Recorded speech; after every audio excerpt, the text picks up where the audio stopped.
အားလုံးပဲမင်္ဂလာပါ Sport Geek ကနေပြန်လဲကြိုဆိုလိုက်ပါတယ်ကျွန်တော်မင်းည Chelsea ပွဲတော့တော်တော်လေးပြောစရာများခဲ့ပါတယ်ပြီးတော့ကျွန်တော်အခုတလောမှာအတန်နေကြားရတယ်ဗောနော်အဲ့ဒါဘာတန်နေလဲဆိုတော့ကျွန်တော်တို့ Enzo Fernandez ကြီးကခြေစွမ်းနေကြားနေပြီခြေရော့နေဆိုတဲ့အတန်နေတော်တော်လေးကြားခဲ့ရတယ်ဒါပေမဲ့မင်းညပွဲပထမပိုင်းတစ်ပိုင်းလုံးကတော့ Enzo Fernandez ရဲ့တီရှိမှုကကျွန်တော် Chelsea အသင်းအတွက်ဘယ်လောက်ထိအရေးပါလဲဆိုတော့ဖော်ပြပေးသွားခဲ့ပါတယ် Enzo မပါတဲ့ကွင်းလေကဟာကွက်တွေတော်တော်လေးကိုပဲများနေခဲ့ပါတယ်ပထမပိုင်းတစ်ပိုင်းလုံးကျွန်တော် Chelsea ရဲ့ကွင်းလေကစားကွက်ပုံဖော်လို့မရခဲ့ပါဘူး Gusto နောက်တန်းမှာကစားသေးခဲ့ပြီးတော့ Reece James က Enzo Fernandez ရဲ့နေရာမှာကစားခဲ့ပါတယ်ဒီအချက်ကအလုံးဖြစ်မယ်လို့ကျွန်တော်တို့ထင်ခဲ့ကြပါပဲတကယ်မှာတော့အလုံးမဖြစ်ခဲ့ပါဘူးလိုအပ်ချက်တွေများနေခဲ့ပါတယ်ပထမပိုင်းမှာပြိုင်ဘက်အသင်းရဲ့တောင်ပန်တွေကိုကျွန်တော် Chelsea ခန့်စစ်ကထိန်းချုပ်နိုင်တာမရှိခဲ့ပါဘူးဒီလိုမျိုးမထိန်းချုပ်နိုင်ခဲ့လို့လေတောင်ပန်ကနေပဲဘောလုံးတွေပေးပို့ခဲ့ပြီးတော့ဂိုး2ဂိုးကိုပေးခဲ့ရပဲဖြစ်ပါတယ်ဒုတိယပိုင်းမှာတော့ Enzo Fernandez နဲ့ Gusto ကိုလူစားလဲခဲ့တယ် Reece James ကို Gusto ရဲ့နေရာကိုပို့တယ်ပြီးတော့Reece James ကစားနေတဲ့မူလနေရာမှာတော့ Enzo Fernandez ဝင်ကစားခဲ့တယ်ဒီလိုမျိုးလူစားလဲမှုအပေါ်မှာတော့ကျေနပ်မှုရှိခဲ့ပါတယ် Enzo Fernandez ဝင်လာမှာပဲကျွန်တော်တို့ Chelsea အသင်းရဲ့တိုက်စစ်ကပို့ပြီးတော့ကျင်းလည်မှုရှိခဲ့တယ်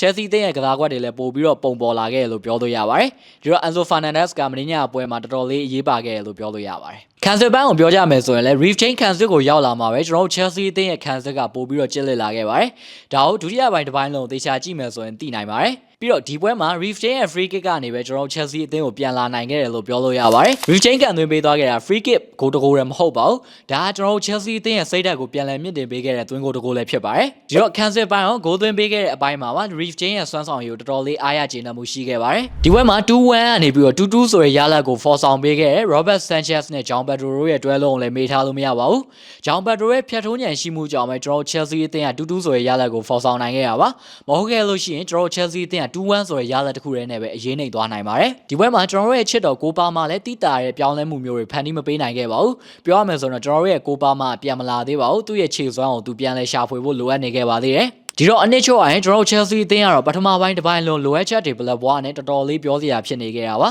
။ဘာဖြစ်ဖြစ်ပါဒုတိယပိုင်းမှာတော့2-2ဆိုတဲ့ရလဒ်စီကိုပြန်လာနိုင်ခဲ့လို့ကျေနပ်မိပါတယ်။ဒါပေမဲ့ဒီလိုပုံစံဒီလိုခြေစွမ်းနဲ့သာဆက်လက်သွားနေမယ်ဆိုရင်ကျွန်တော် Chelsea အသင်းကတော့ Title Race ကိုပြန်လာအောင်မယ်လို့မထင်ပါဘူး။ Title Race ကိုပြန်ရောက်နေလို့လည်းပြောလို့မရသေးပါဘူး။လိုအပ်ချက်တွေရှိနေပါသေးတယ်။ဒီတော့ brother တို့ရောမနေ့ကခြေစွမ်းကိုဘယ်လိုမြင်လဲဆိုတာကျွန်တော်ကိုပြန်ပြောပြပေးသွားလို့ရပါတယ်။စိတ်ပါဝင်စားလို့ဘောလုံးပွဲကိုတနေရာမှာစော်ကစားခြင်းနဲ့ဆိုရင်တော့ကျွန်တော်ရဲ့ Sport Geek Viber Telegram ဖုန်းနံပါတ်